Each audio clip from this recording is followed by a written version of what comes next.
put you in Chanel, fly you out to Greece. Baby, come with me and you'll get everything you need. We can hit the strip club, throw some money on my ex, bitch. Never switch up, I ain't worried about the next, bitch. It's different, I can tell, way you holding me. You get a little nervous when you're flying overseas. Ice your wrist up, Master VV's on my necklace. Pull up in truck, we ain't even on the guest list. And other bitches jealous when you step into the party. She already cracked the ceiling, wanna fuck me all Bacardi. Guess your ex just saw you posting, now he texting you, he sorry. Texting back and picking me and quoting you already lost. See the way that you been getting to the bag, you been.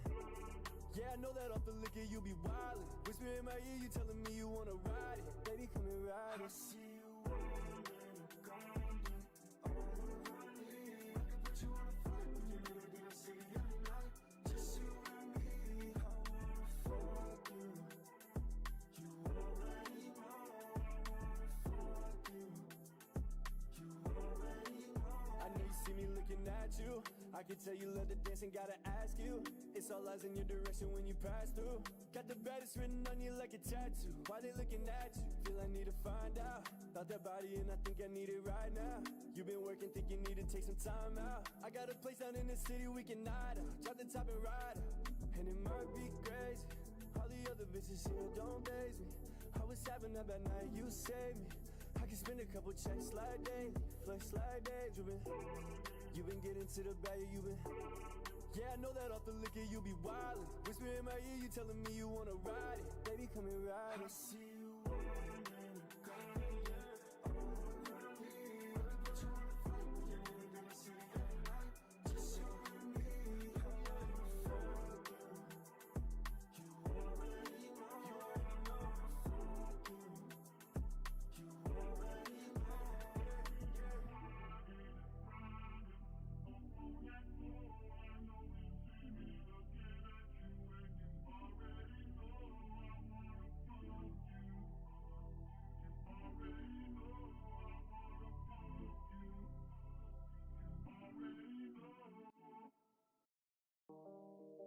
Cam J with the heat. Every time I try, feel like the wrong time. Say you get money, that's a damn lie. Every time I try, feel like the wrong time. Say you getting money, that's a damn lie. Feel like I've been chasing for a lifetime. Don't you try to play me for the nice guy. Every time I try, feel like the wrong time. Say you getting money, that's a damn lie. Feel like I've been chasing for a lifetime. Saying, don't you try to play me for the nice guy. Smoking in the nighttime, I just got the right high. Trying to get some money, I'ma get mine. Swear I'm gonna have my day, feel like I can't get away. I done got a couple bands, but I can never change. I think I'm in love, but no, I'm not complaining. Cause she fucking with me before I done got famous. Yeah, I've been in my head, no, I can't escape it. Shorty fuck with me because I'm never faking. Liquor got me overdosing, I've been losing focus. Yeah, bottle after bottle, pour it till I'm floating. I'm just being myself, yeah, I ain't never switching. Yeah, they keep talking shit, no, I ain't never switching. Hold on, yeah, I think you the one.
Good evening, everyone, and welcome to the stream. Before we get started, we just want to leave a little message. Everyone associated with Positive Perception is undoubtedly devastated to hear the sad loss of motorsport icon Eddie Jordan at the age of 76 earlier on today. Eddie was a true force of nature in the world of Formula One in particular. His vibrant personality and his unwavering passion left an indelible mark on the sport in particular. He was 100% the enabler of the undoubtedly legendary career of the one and only Michael Schumacher. Eddie's outspoken and enthusiastic style was revered by everyone, not just within Formula One, but across the wider motorsport ether as well. Our thoughts go out to Eddie's family and friends at this time. Good evening, everybody, and welcome to the Positive Perception YouTube channel. As mentioned before, all of our thoughts go out to Eddie Jordan's family and friends at what I can only imagine is a difficult time at this moment. And it feels rather appropriate that we go racing this evening to celebrate one of motorsport's very best. We're here at Oulton Park this evening, deep in the hilly area of Cheshire for round 3 of the Positive Perception GT Championship Season 14, of course. We're one away from being halfway through the season, so it's a 60-minute affair this evening as per normal. 20 minutes of qualifying, 60-minute race, and a fuel stop with 1 minimum litre of fuel that needs to be served at that stop. Slightly thinner on the ground this evening. We have had a few sign-outs of things going on in other walks of life for some of our drivers, but still looking forward to a brilliant show as ever. The drivers are getting their briefing right now. My name is David Russell. I am with you as always. We'll be handling the cameras and the leading of the commentary for this one. My good friend Ash Coupland will join us shortly. He is actually doing the briefing, so he will be in the prime position to let us know exactly what naughtiness he has told all of the drivers on the grid tonight not to do. And if we see it, then he'll be the first one to judge. I have no doubt whatsoever. Before we get into qualifying then, let's have a quick look through the standings as of 2 rounds in the book, some closer than others. Look at the AM standings first. As you can see, it's level pegging at the top of the standings there, with Adam Bent and Toby Lowen on 56 points apiece. Jake Ansell following up there, 8 points back with 48 points, and then Mikhail Chmilski with 39. Wojciech Kopias 2 points behind him in 5th place, and then there's a bit of a gap back to a rather close back end of the top 10. Kevin Hunter and V. Andre on 22 points alongside Darren Newton also on the same point score. And then it's Andrea Moraldi and David Edwards who round out our top 10 in the AM category. In the silver, it's a much closer affair. We've got 56 points for Sam Prince at the top of that, closely followed by Mark Christopher on 50, Lisa Louise Keane on 42, Michele Pascalini on 41, David Humphries on 40, Mark Cooper 38, 39, and Jeremy Gore 37. A very, very close mid-pack in the Silver Championship. Mark Raddenbury languishes in 8th at the moment with 33 points. He will not be racing this evening, so shall not be improving what he is what he's doing at the moment. And Geoffrey Ayres on 32 and Rob Besant on 31 points. Up into the pro standings then, and it's Nathan Smythe Adams who leads the way on 60 points, double winner so far. Odds on he might make it 3 out of 3 after this evening's affair. Rich Pixley follows behind. He's a little bit under the weather at the moment, but still racing this evening. We'll see how he fares on 50 points in 2nd place with Elliot Barron and Graham Kerr 3rd and 4th respectively. Ben Brown then sits in behind those, the top 4, with Gabriel Gaspar in 6th place, still no longer in the championship, but still there on points alone, so we'll see where he ends up come the end of the season. Nick Gurley in 7th place, Ranj Kelsey back in the championship on 18 points in 8th place, James White on 16, and Sean Warby on minus 14, which actually would be, if my maths is correct, 36, because he changed his car from the, I think it was the Mercedes to the BMW in the last couple of rounds. I'm reliably informed that Ash has now managed to join us. Ash, good evening to you, sir. How are you? Good evening. I'm good, thank you. How are you? Yes, very, very well, thank you. I'm glad you mentioned that I was muted in Discord because I just remembered that I was. So I don't know when you caught that, but lovely to have you. How did the briefing go? Is everyone being polite and listening? Well, yeah. No one can talk unless I say so. So yeah, everyone's polite and listening. That's what we like to hear. That's what we like to hear. And it's an interesting one for this evening, isn't it? We've got Oulton Park, so it's a tighter, twistier affair than what we've maybe seen in some recent rounds. Looks like weather's going to hold, so it looks like it's going to be a nice sunny race. Track temperature at the moment I can see at 42 degrees, so no tyre change needed, but they're going to be nice and sweaty come the end of this one, aren't they? Yeah, it's very un-British weather, shall we say. But yes, Oulton Park is a nice, twisty, technical track. It's very narrow as well, so we should see some spicy stuff tonight, maybe. Absolutely, yeah. The mini Nürburgring, as I've heard it affectionately known as. I know a few people in the Posberg community who've had the chance to go up to Oulton Park on a few occasions, and it supposedly, from what I'm reliably told, it's a lot more undulating than the sim gives it credit for, which is surprising considering how much you jump up and down on a lap of this track anyway. What is it, Ash? If you're in the car for this evening, what is it that you're looking out for with a track like this? Like, what are your kind of, I suppose, key points that you would need to be mindful of to have a good race tonight? Just make sure that you watch out for them curbs in that chicane, because they can kill the tire pressures, especially in early stages when your tire pressures are still lower at the start of the race. You don't want to be smacking them curbs because you're going to kill the tire pressure, and then you'll never gain that back. Obviously they have the option to take tires tonight. Obviously the quicker way would take just 1 litre in the pits. That's what I would do. So yeah, they're gonna have to look after them tires at the start of the race tonight, so that they don't have any issues throughout. It's going to be an interesting one to see how it unfolds. Let's hop over into the sim and let's see the cars going out for their first qualifying laps. 25 minutes, the duration of this qualifying session. Nathan Smythe-Adams out first, as seems customary, Ash, from the last couple of rounds. He's very quick to get out there, and he kind of backs it up by being really quick on track as well. Yeah, he wanted to get out there and not have any traffic on his qualifying laps, obviously.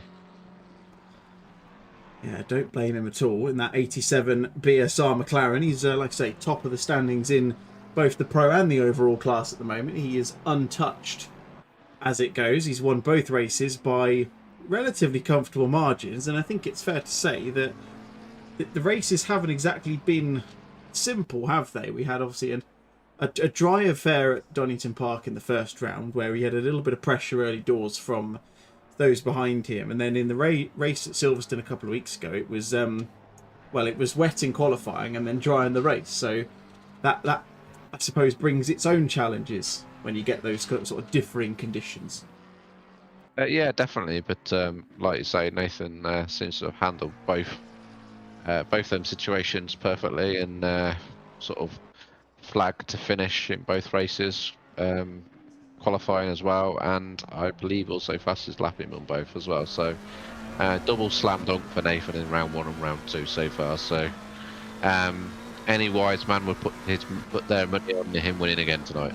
Yeah, they certainly would. It's going to be hard to look past him for sure. It's going to be interesting to see how he fares. Obviously, like I say, it's a very different kettle of fish to what we've seen before. Of course, a lot of these UK tracks are those kind of park-based tracks where it is a lot tighter, a lot twistier than normal. But this is it's almost like that and a little bit more, given some of the corners here as he goes through Island Bend into the Shell Oilers hairpin. One of those, Ash, where you get it wrong. There's a lovely set of tyre walls there to muffle your car and probably take most of the front end off if you hit that at full chat.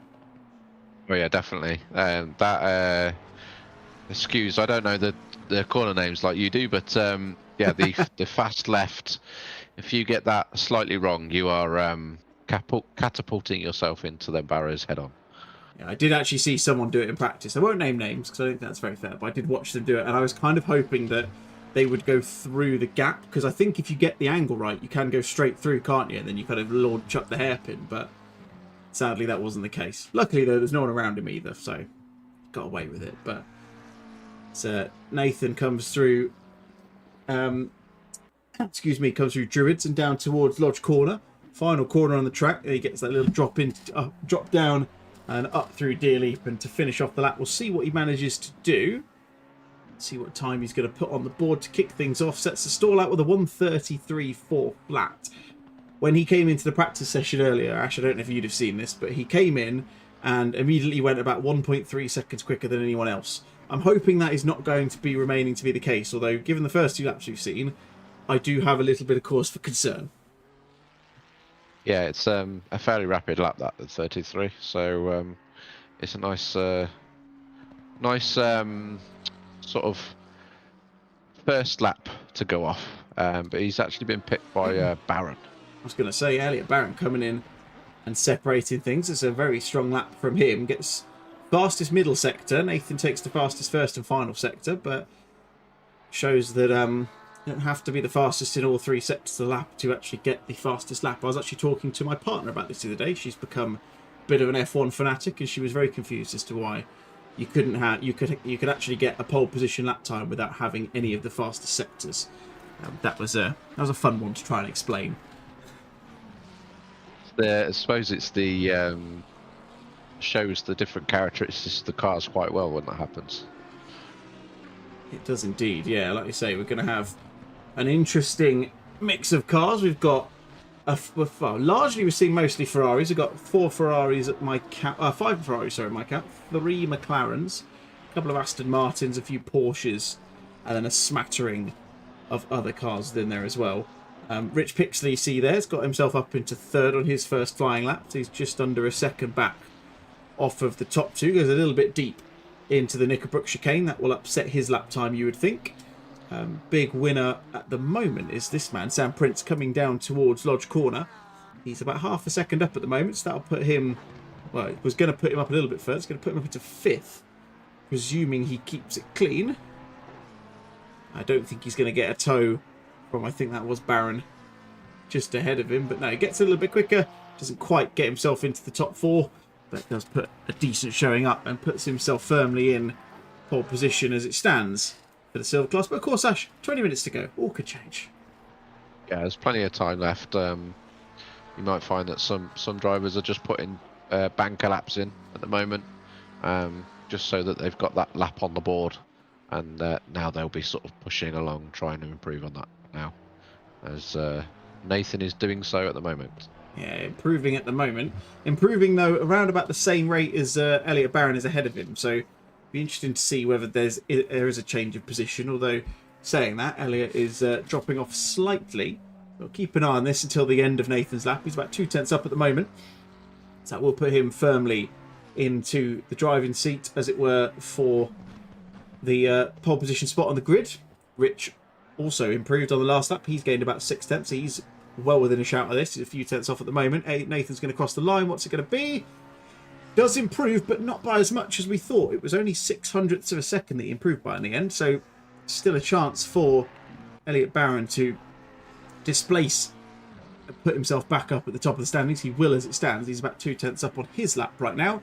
As he comes into Lodge Corner, he's got a nice clean track ahead of him. The only car ahead of him is the 55 of Sean Warby, but he's now in the pit. So nice clean run for him to cross the line. What's Elliot Barron going to do? Cross the line, yeah, goes another 2 tenths quicker. So all change at the top, and it's nice to see. It's nice to see, Ash, that it's flipping around a little bit. It's not just Nathan sets a lap time and no one gets near him. A little bit of switching around early doors in this qualifying session. Yeah, if I'd have been a better man at the start, I'd be losing my house right now. That's a very good point.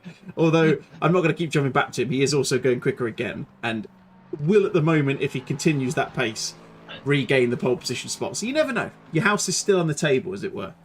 Come on, Nathan, save my bacon. Got Ben Brown, yeah, exactly. Got Ben Brown on the track at the moment, going through the Knickerbrook chicane in a Where's Wally liveried car. That is incredible. Big fan of that.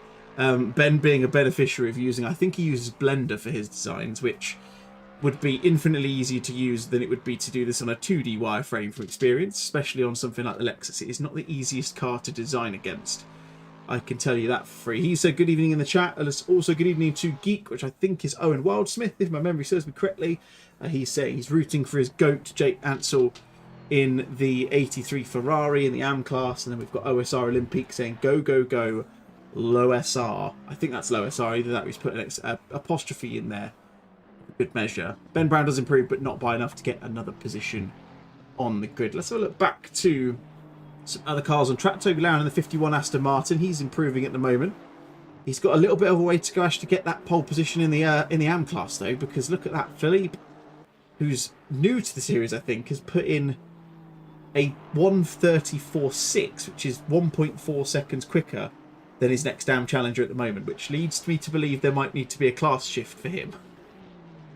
Yeah, so as you say, he's a new driver, so we've never seen him drive in the series before. But we do move drivers around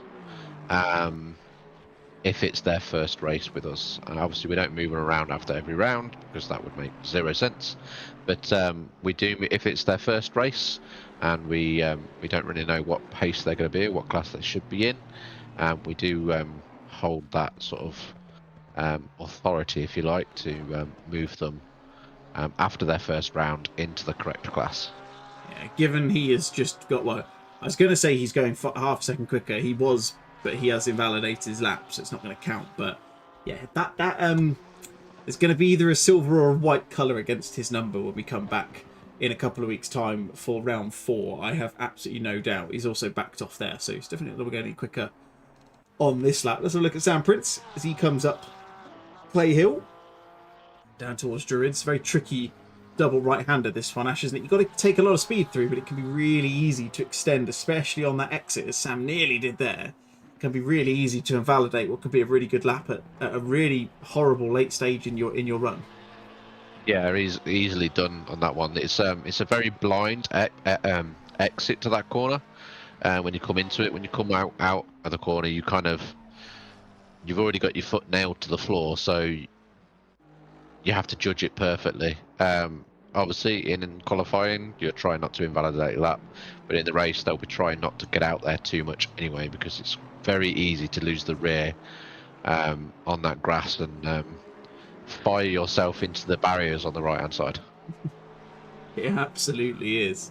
I was about to say that David Humphries was doing an interesting move by hounding the back of Toby Lowen on his qualifying lap there, but he was actually on a valid lap. It was just not showing as such on my side of things. Elliot Barron going quicker at the moment. I don't know how he's managed this. He's already 4 tenths up on his best lap, so I'm going to keep an eye on this just to see what that ends up being. And those of you wondering, Nathan Smythe-Adams did actually invalidate his previous lap where I said he was going quicker, so still time on the table for both of these two. I think what it is showing, Ash, is that the McLaren is pretty handy around this track. Yeah, I mean, I haven't driven the McLaren for a long time. I haven't driven ACC for a long time, actually, but it looks like the McLaren is quite handy round here. Yeah, it's same with me. I couldn't possibly tell you what would be the meta, as it were, for any tracks on ACC. Not even when I used to race it. I don't even go anywhere near it really anymore, apart from to do this. So, yeah, but certainly looking like the McLaren is pretty handy around here, and he does. There you go, goes half a second quicker, or half a second quicker than Nathan Smythe-Adams, I should say, on that lap. That is a pretty serious lap time from the number 6 McLaren, and with just under half, or just over half, sorry, of the qualifying session to go, it's going to take a serious effort to displace that 32.8. That is a serious lap time from him. Yeah, Nathan's going to have to push some to improve on that lap time. We know he's quick, so I have no doubt that he'll be able to get close at least. Yeah, that's a decent lap time by Elliot, so Nathan will have to do some pushing to better that. He certainly will. He's doing it at the moment. He's not on track to get pole position, but he is on track to almost kind of net the difference back to about the 10th and a bit that it was just before Elliot came in with that blistering lap time. Although that said, he's going a lot quicker now. He's got to, if he gets a good exit out through Lodge Corner, he might be on track here. We'll see what he does as he crosses the line. Does he get a good run? Does indeed. Oh, 5 thousandths of a second. That is a serious lap from Nathan Smythe-Adams in this qualifying session here at Oulton Park. He was 2 tenths down on the pole position time, Ash, until that last corner. So he must have got that absolutely spot on. Yeah, I noticed on the lap that he did earlier, he was about 3 or 4 tenths up and then lost it all in the final corner. So he obviously had a little bit of time on the table through there and has managed to optimise that final corner a bit better and improve his lap time enough to get back on pole. He has indeed. Here's Sean Warby going through Druids, the double right-hander, coming down towards Lodge Corner on his next flying lap. He's a couple of tenths up at the moment. We'll get him at least a position or 3 if he continues that train of thought. Crosses the line. What's he? He's 8th now, up into 5th place. A really good showing from him. There's a gap forming at the top, but we have got some pretty close lap times anywhere through really from 4th down to 9th. At this moment in time, Ranch Kelsey though going a little bit quicker as he comes out the final corner. It's going to put him just about off the lap time of Rich Pickley at the moment. It's going to be close there between the two. Yeah, just under a 10th between those two. Rich now currently going a little bit quicker. So lap time's dropping, Ash, and it does feel like one of those... Oulton Park, I suppose, is one of those tracks where the more laps you put in, naturally the quicker you can tend to go. It is a track you would say that yields confidence. Yeah, it's definitely one of them tracks that you have to do a lot of laps to get quicker at it. It's not one of them tracks that you can just do out of the box. It's very technical. It's got its own little quirks. There's a few blind corners. There's a few corners that just look like you can go faster through them. You just can't.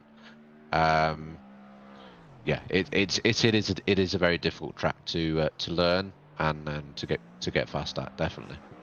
Absolutely. Speaking of going faster, though, Ben Brown's going to cross the line. He's going to put himself right up into the top 4 as it stands. He isn't, because it wasn't a valid lap. I'm really annoyed. That was a 33.7 that he would have put in, so it would have put him in between Pixley and Kelsey in 4th place. But alas, lap time wasn't valid, so that isn't going to matter. Nathan Smith-Adams is going quicker again. Sorry, Smythe-Adams. That's gonna be a perennial problem of mine, making sure I get his surname pronounced right each time. But there you go. He's going another 2 tenths quicker, so he's going to extend that gap at the top. Rich Pixley improving, as is Ben Brown again. Lisa Louise Keane down in 11th place. She's getting a couple of tenths on the table right now. So yeah, times are continuing to drop, unlike the track temperature. In fact, the track temperature has dropped by 1 degree, I should say.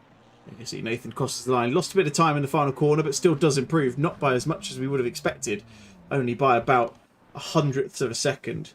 So, potentially, Ash, still time on the table for Nathan, as ridiculous as it might sound. Yeah, again, just not quite getting that final corner or the final sector quite right. Losing his time there again, but I'm sure he'll be able to replicate it. He's still got nearly 9 minutes left, so plenty of time to get at least 3 or 4, maybe 2 runs in. Yeah, certainly a little bit of time left on the table. Ben Brown coming towards the final corner. He is a few tenths up. Again, like I say, if he continues this train or this momentum, which he's lost a bit of time, he's still probably going to get 1 position maybe. Yes, he does just about get to position ahead of Philippe in the Porsche. Not enough to really make a dent on what he was expecting. Now, I think he's probably still got a bit of time to spare as well, because he did lose about 2 tenths into the final corner a moment ago. Here comes Lisa Louise Keane into Lodge, and she's about 2 tenths up. That's going to put her... It's only going to put her up into 10th if she holds on to this lap.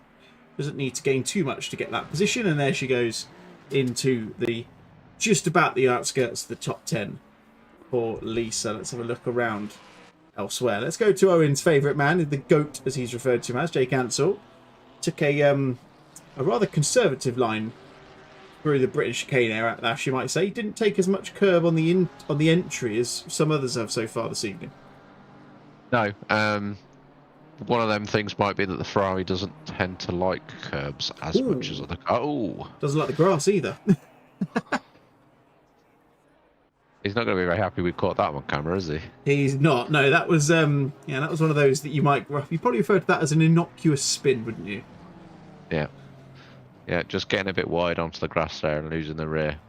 Going back to Ben's lap, yeah, it looked like he just missed the apex into the final corner on that lap, which would probably explain why he lost a couple of tenths. Yeah, classic case of trying to carry as much speed as possible into the corner, and same there for David Humphries. Was carrying a lot of speed into the British chicane, maybe overcompensated and had to compromise his exit as a result. He was going a little bit quicker, lost a bit of time through the Knickerbrook chicane. It is a real tricky, twisty set of corners, and not helped by the Aston Martin there of, I think that's V Andre, who's off to the side as well. It's amazing how a little moment like that, Ash, where it's not necessarily right in front of you that someone goes off, but even that distance away from you, how much that can impact and almost like ruin your concentration as part of one of these laps. Yeah, it just diverts your sort of focus a little bit. Even that sort of millisecond can make you miss a braking point or just be slightly offline or catch the grass or something like that. And obviously that is not going to be positive for your lap time. Yeah, absolutely. Speaking of positive lap times, Joffrey is going to cross the line. Don't think he's going to improve his position, but no, it does improve by about half a second. So time left for him. I've just noticed that I'm assuming OSR Olympique, who has subscribed, by the way, thank you very much, kind sir, is a member of the Old School Racing team, because that is Joffrey is in the Old School Racing team, and Mr. Philippe, I'm going to have to try and I'm going to have to commit his name to memory. Lucas Philippe, there you go, both in the Old School Racing 992. So that's interesting. And welcome into the stream to the man himself from Lovely Sim Racing. Good evening to you, my friend. Hope you're doing well. It's always nice to meet a fan. Of course, we do work with Konstantinos and the team over at LSR to utilise as much of their kit as possible. That was very wide from Nathan Smythe Adams there. That was one of those, actually, we nearly saw what we were talking about, where you can just get dragged out through Island Bend, and it's very, very easy for you to end up in those tyre walls, I should say. Yeah, definitely. He might have had a bit of a brown pant moment there. Change of underwear for the 87. You'll have to see. Yeah, definitely. No, well, it definitely hasn't helped his lap time, though, because he's about half a tenth off at the moment, so still potential. Rich Pixley just behind him. He's actually not on a valid lap at the moment, so I'm not going to worry too much about him. And in tribute to the man we talked about at the top of the stream, Eddie Jordan, who sadly we lost earlier on today at the age of 76, Mark Christopher has elected to run a Jordan yellow style livery, which is a really nice tribute to see. And it's a shame you couldn't get any of the Buzzing Hornets on in time. I would have been loved to see that, but it's still nice to see a nice little tribute for the enigmatic character that was Eddie Jordan. Yeah, it's very nice to see. Obviously, very sad that Eddie passed away this morning or late last night. Obviously, I believe he was battling with quite aggressive prostate cancer and has been ill for a while. So, yeah, it's very sad news. Obviously, without Eddie, we might not have got the enigma that is Michael Schumacher. So Michael Jordan, there's a combo. Yeah, so very, very sad. The racing will be mourning today. I'm sure we'll probably see some sort of tribute to him on the weekend before the China Grand Prix. Absolutely, yeah. I have no doubt whatsoever. Yeah, we'll see. Let's see what happens there. Yeah. And Wild Smith giving some thoughts into the chat as well, which is lovely to see. I'm trying to think of who. So they're Aston Martin now, I think. I've got that right, because Jordan went to Force India, and then obviously Force India Racing Point Aston Martin. So be interesting to see what the men and women in British Racing Green do over this weekend. But anyway, back to oh, sorry, go on. It will be. No, it's okay. I'm just saying. Yeah, it will be. But like I say, I'm sure most of the teams will probably have something on their car, if not all of them. Yeah, absolutely. You'd be surprised if they didn't anyway. A couple of minutes left of this qualifying session. Rich Pixley crosses the line and goes about half a second quicker. He very nearly had a big incident with, I think that was Andre in the Aston Martin, who weirdly disappeared off the timing tower and came back on down the back straight, or down the final back straight towards Lodge Corner. And Rich just about managed to get out of the way. So good effort from him to avoid that potential incident. Let's go back to the aforementioned Eddie Jordan tribute livery of Mark Christopher, because he's going half a second quicker at the moment. So that's going to put him, as it stands, if he keeps that time, up into the top 10. He won't get any further than 10th at this moment in time, unless he gets another good lap time in. But, oh, no, lose a bit of time, typically. just I thought he was going to go into the top 10, decides to prove me wrong. Where's Ben Brown? There he is, in the Where's Wally livery. It's probably the first and last time I'm going to make any form of joke around that for the rest of this evening and every other time that he decides to run the livery. But he's going through the final corner. He's going to improve, getting a few tenths on the table. And there you go. You proved your point, Ash. He got a better entry into the final quarter and has got himself from 8th to 5th as a result. Yep. Like I say, just missed the apex on the final corner on one of his previous laps. Also, Ben's livery. It says it's Where's Wally, but he's clearly on the bonnet. It's not just me, is it? No. He's not done a particularly good job of hiding Wally, has it? It would have been better if he hadn't had him on the bonnet, and we may have had to freeze frame it and try and find it at some point during the stream. We're gonna have to power up the Segway in about 5 minutes' time to go and see the grid itself. So I'm if you're up for it, I'm up for trying to find him before the race because we've got a few minutes. We've got about 5 minutes kind of crossover time between them gridding up and the race starting. So maybe we can find the actual Wally that isn't on the bonnet, like you say, because it's not very difficult if it's just like that. I say he's quite large and very smiley on in smack bang in the middle of his bonnet. Yeah, it looks like there's one on the roof as well, which again feels like low hanging fruit if we spot him. Excellent. Who knew you could have so much fun with the livery? And there you go. Ben does decide to abort that lap. That is pretty much all of the laps in the book. So that will mean that Nathan Smythe-Adams takes another pole position in this POSPER GT Championship. There will be no more lap times going on the board that I can see. So we'll just have to wait now for the cars to grid up ready for the race. So yeah, it'll be Nathan Smythe-Adams on pole position with Elliot Barron alongside him. I suppose the good thing, Ash, and whether this translates into race pace or not, we'll have to wait and see, is what happens in the race between those top two. They were very close in qualifying. Will that translate into the race, do you think? I'm sure you're probably thinking no because of the fact your house is on one certain man in particular to win the race. Yeah, my house is half saved at the moment. You've got the bottom floor or something like that anyway. Yeah. I'm keeping the toilet at the moment. Obviously the times were very even in qualifying, so hopefully that means that we'll have a good race between the two. We won't have to think about too much about which car is better on tyres or whatever, because they are both running the McLaren. Obviously that is setup dependent. We know the track is going to be very hot, so these guys will be having to look after their tyres a bit during this race.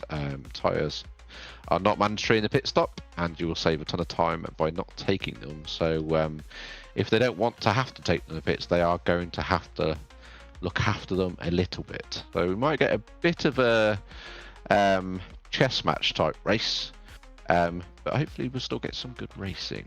Yeah, absolutely. We'll see how we get on. Right, let's get our Segway powered up. I have to say, I was being a little bit naughty, and I was keeping an eye on Ben's car when he was in the pit lane, because he was the car I was still focused on the camera, just to see if I could spot Wally anywhere. I didn't, so we've still got a bit of work to do. He has said in the chat it is easy mode, Where's Wally, which it feels very appropriate indeed. And I'm not gonna lie, Ben, not a fan. I would like it if you made it more difficult in the future, if you haven't already. We'll have a look in a sec. Let's run you through the grid for this one, and then we'll come back to that car in a second. So it's Nathan Smythe-Adams on pole position with Elliot Barron in the sister McLaren alongside him. Rich Pixie and Ranch Kelsey on the second row in third and fourth. The aforementioned Where's Wally car of Ben Brown alongside Lucas Philippe in fifth and sixth place. And then it's Sean Warby and Jeremy Gore on the fourth row.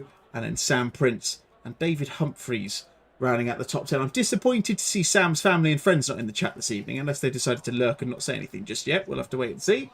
Mark Christopher in 11th place in that tribute to the Jordan livery, and Lisa Louise Keane in 12th place alongside him. Toby Lowen and Mikhail Chmilski in 13th and 14th place. Rob Besant and Joffrey Ayres on the 8th row of the grid. Jake Ansel and Wojciech Kopias, and then rounded out by Victor Andre at the back of the pack. Let's spin this round. Let's put some turbo power on the Segway. And let's have a look at this then. Right. Let's start with the back. Shout in the chat if you can see him as well. This could be either the best or worst bit of broadcasting I'll ever do. This is where he's going to be on one of the parts of the grill that you can't see him. I can't see him anywhere there. I don't know about you. I hope you know in chat that I'm actually leaned over my desk and have my eyes up against my monitor right now. There's so much effort I'm putting into it. Let's have a look around the side. I can see someone who's got a Where's Wally striped swimming costume on, but it's not him himself. So he's not on the back third. Let's go through to the right hand side. If Ben's decided to put him behind the massive Where's Wally sticker on the door, I'm going to be really peeved. Peter Phillips is fully zoomed in on his iPhone. This is excellent. This is elite broadcasting. This. I'm so glad we've got this to work with. I can't see him on the door either. No, I'm not seeing him there. Let's check the front third. It's weird. It feels like you're doing Where's Wally on like a timer as well, because I can just see the session start timer counting down. Is it just me, or is this the same scene that's just replicated around the car, by the way? It's not a bad shout. It might well be. Can't see him there either. Where is he? He's on the bonnet. I can see him. He's found him. I can't believe Ben didn't expect us to do this. I'm really surprised. Is he on the front right or front left? Sorry. Ben, can you please confirm whether he's actually hiding on the car anywhere, or whether you've just missed to piss everybody off? I thought I just saw him by the owned sticker on the side of the door, but it's just someone with the same bloody top on. He's not on the front right, front left either. This is really annoying. Can't see him.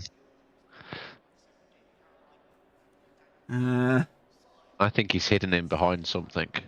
Well, yeah, the roof and the bonnet.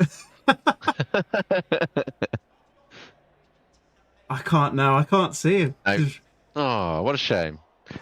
Okay, I've decided it's the worst livery on the grid. Yeah, don't like it anymore. Hold on a second. There he is. Oh dear. That was okay, back to racing. Good fun. I enjoyed that. I enjoyed it. I was gonna just say before we got massively distracted by what is easily the most fun I've had in a broadcast in a long time. You kind of addressed it a little bit. Not the easiest place to overtake here, Oulton Park.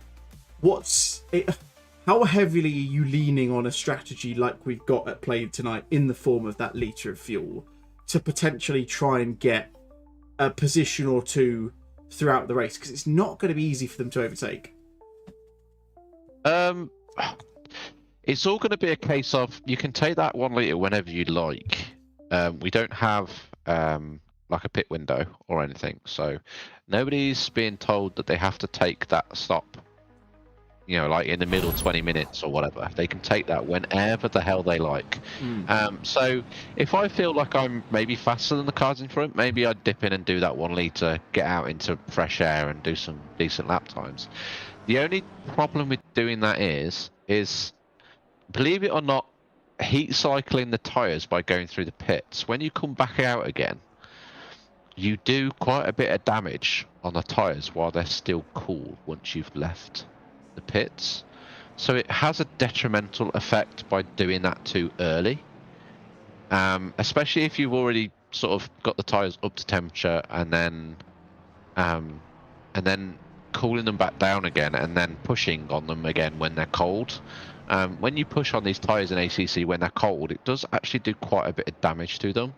So if it was me, I would be trying to take that 1 litre as late as humanly possible.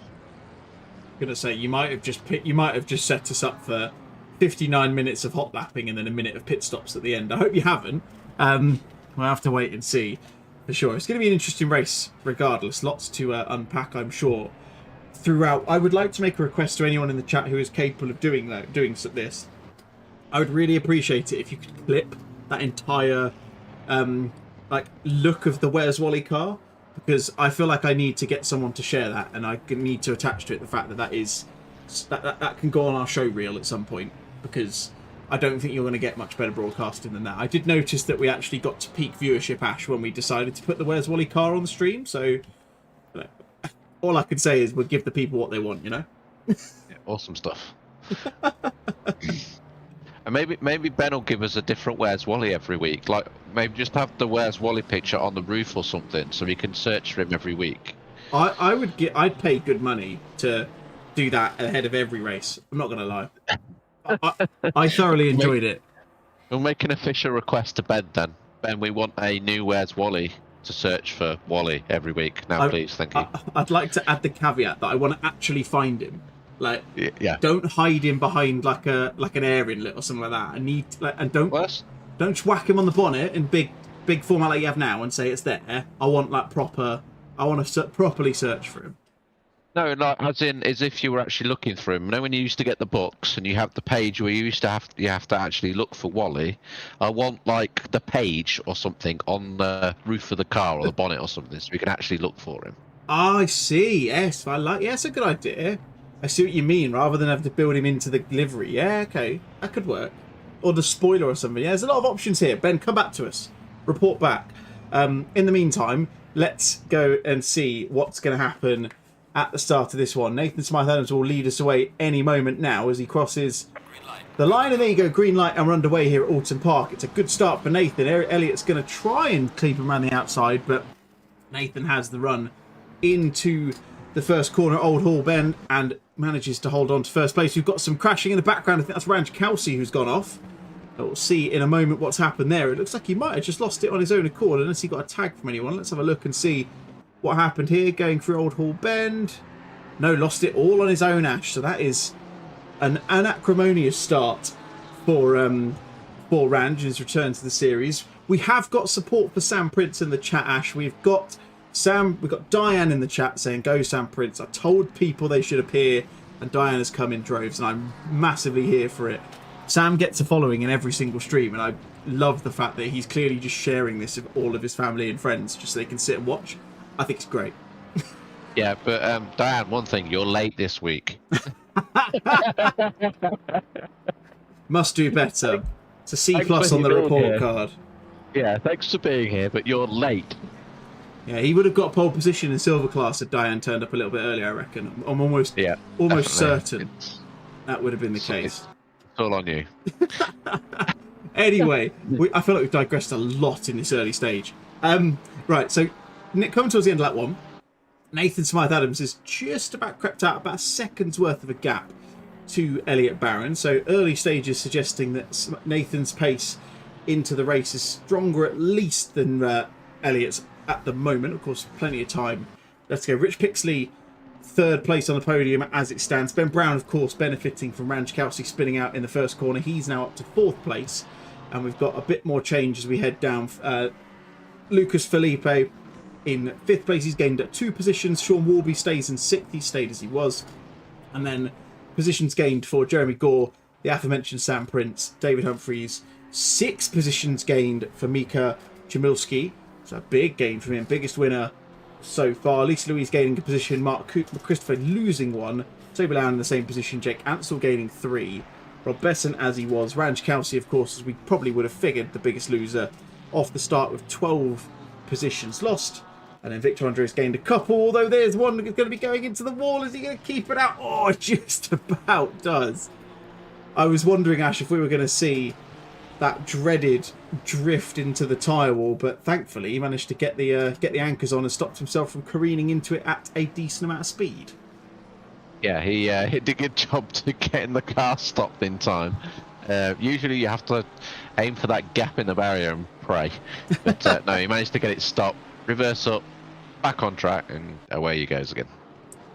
Yeah, he's lost a fair chunk of time as a result though. He's about 10 seconds off on Popias in the position ahead of him, so in 18th place right now. So we'll focus our attention back to the mid-pack right now. David Humphreys, as we've mentioned before, gained a position up into P9, courtesy of Ranch having that little off in the first corner of the first lap. He's lost a little bit of time back to Sam Prince, has got a bit of company from behind from Mika Chmielewski and Mark Christopher. Ash pitting early.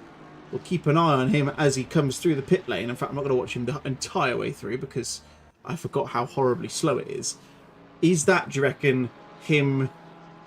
Not that well, he might be listening to the stream, you never know. Do you reckon he's taking your thoughts on board but trying the opposite maybe?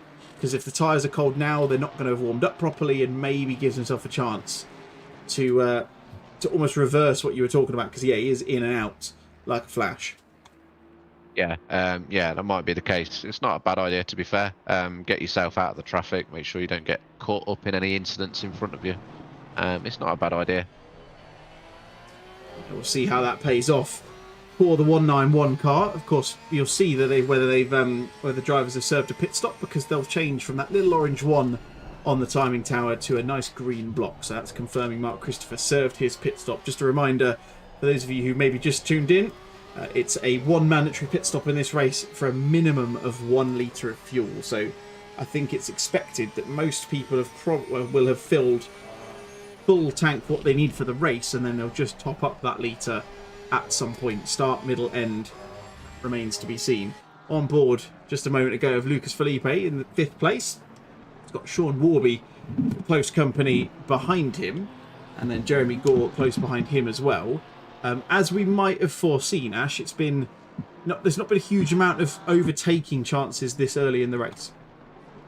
No, it's not an easy track to overtake here. But I'm hoping we'll get a few during the race, as Range is trying to get back through the field from after his incident on lap 1, turn 1. Yeah, he was sizing up Rob Besant there in the Rosas Racing Lamborghini, but didn't make the move. If you're in, let's say you're in Range's position, it's fair to say he's clearly out of position. He's going to be a bit quicker, you would think, than some of the cars around him. You're eyeing up an overtake. Where is that coming for you? Is it into a corner like the Shell Oil hairpin they're going through now? Is it down the hill into the second chicane into Knickerbrook, or is there another area that you might look to spring your chance, as it were? It's very difficult to do it into the hairpin because you've got that fast corner before, and the fast corner before actually makes that corner pretty one line. You're probably better off doing it into the 2 braking zones for the chicanes. Maybe not the first one, into this one more likely. You've got a little bit of an incident there with Toby in front, so that's managed to let Range through on one of the positions. Yeah, let's see what happened here. Oh, it's Jake Ansel just going a little bit deep into Knickerbrook. I'm not entirely sure what happened to Toby after that. It looked like one of those weird ACC oddities, as it were, which seemed to impact him. That's dropped Toby, like you say, right down out of that little battle, and promotes Rob Besant and Range Kelsey up into 12th to 13th. Jake Ansel doing the right thing, which we love to see. Makes our jobs as stewards much easier when the race is done. As you can see, sits back in behind Toby Lowen, rather than continuing on, which is always good to see. Yeah, obviously we sort of have the community rule here that if you cause an incident and it's pretty much going to be your fault, we do ask drivers to redress the position and let the other person back through in front. It's a good move to make. It's something that I think a lot of people, especially nowadays, tend to do as often as they possibly can. I'm just going to see what happened here. We've got Lisa Louise off into the gravel, off towards the tyre wall. Just saw a yellow flag come up there. She's been close behind Mika Chmielewski in the last few corners as they go into the Britain's hairpin. Oh, just interestingly there, I couldn't see it for certain because of the angle that we had, but it looked to me like she braked a bit later and just aborted as a result. Do you think? Yeah, she might have just not expecting the car in front to brake so early, maybe, and then as a result had to slam on the brakes, which stepped the rear out. And then obviously she looks like she tried to correct it, but overcorrected a little bit. But luckily for her, she didn't cause an incident or anything. There'll be no car damage, so it should be a case of rejoining the track and carrying on. Should be able to maybe pick up a couple of places before the end of the race. She'll have the pace to catch up, I think. Yeah, absolutely. Like I say, yeah, down into 16th place is Lisa now, so she's dropped out of the outer reaches of the top 10. As we see, Victor Andre looks like has retired, unfortunately, so he's dropped out. We'll see whether he reappears again like he did in qualifying. We'll have to keep an eye on that. Sean Warby in a ghost skeleton. I think that's what skeleton. I'm assuming it says skeleton on the side, although I could be completely wrong. Hopefully he can confirm or deny that at some point later on after the race. He has still got Jeremy Gore very close for company. Again, shows you, Ash, that it's really easy to get close to them, and almost when you're making an overtake on someone around this track like Oulton Park, it's almost as much of forcing them to make a mistake rather than actually getting yourself past in a traditional overtaking fashion. Yeah, definitely. I mean, we've mentioned it in previous rounds. It's all about getting into their mirrors, basically. Try and force them into a mistake. It's very difficult to pass here, so trying to force someone into a mistake is one of the ways that you can get a move done around here. I mean, it's very technical. It is very easy to make a mistake here, so that's probably their best bet. Like I say, the best places are probably into the second chicane. You have a decent braking zone in there, so that's probably your best bet, as it looks like Lisa's tried to do and managed to do. Yeah, very good indeed. Just now. Didn't manage to catch the start of the move, unfortunately. I didn't go back far enough on the replay, but yeah, nice to see getting a move. It shows that you can, like you say, almost pinch them in as Jeremy Gore, Joffrey Ayres, sorry, my apologies, goes off into Lodge Corner, so further cements Lisa's overtaking move there. Toby Lowen has served his pit stop, so again, another one electing to go early. At the top end of the race, it's Nathan Smythe Adams, who is 6.5 seconds clear of Elliot Barron. So that qualifying pace that Elliot showed hasn't necessarily translated itself into the race thus far. Joffrey Ayres pitting now as well. Hopefully that's not for any form of damage. No, it doesn't look like it. The timing tower has turned green pretty quickly, which confirms that he has changed his refueled. Goodness me, couldn't think of the word. I'm getting demands from Mariuson in the chat to show us Sam Prince, because apparently he is so good. Here we go. See, look, they're all coming in now. Now that we've talked them into it, and now Diane's appeared, Ash, we can see everyone else has decided they're going to come out and send their support for Sam in the chat. Again, if they'd have turned up earlier, then maybe he would have been leading the silver class, but you can't have everything. No, I am echo the sentiments as before. You're late.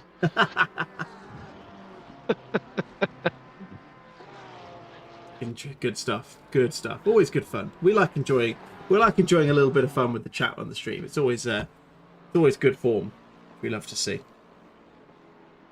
I would like to know if this Ghost Skelter is. I would love to know if that's like some sort of band or something. It looks like something that could be a band, maybe. It does look a little bit bandy. Yeah, I wondered whether, because Ghost are a band, they're a heavy metal band. I know that much. I don't know whether it says 6th on the end, but they are also a heavy metal band, so I don't know whether that's just him showing his love for them. It could be. Again, we'll have to find out after the stream and have a quick chat with him afterwards. Mariuson is absolutely convinced that Sam will get the dub at some point, so you never know, he might get another one tonight. He's already got one so far this season, got a silver class win. I think it was back at Donington Park, and obviously doing pretty well in the championship as well. But apart from that, everyone's kind of split up a little bit early on in this race. It seems like people have had differing fortunes. We've had four drivers serve their pit stop up until this point. Mark Christopher being the first, Toby Lowen I think was the second, then Joffrey Ayres, and then most recently Jake Ansell. I think the big thing now for me is finding out where Mark Christopher kind of plays out in this. He's got a massive amount of clear track in front of him, as you can see. He's got 24 or 25 seconds up towards Lisa Louise Keane in 13th place. He's really in a good position where he can just put lap after lap in, as long as he doesn't do that. Yeah, so he's got clear track in front of him, so he's got no excuse with traffic and stuff. It does look like he's got a few war scars on the front of that Ferrari. So maybe that was one of the reasons why he ditched in earlier, because he didn't want any more of that happening. I don't know how much that's going to be affecting his pace.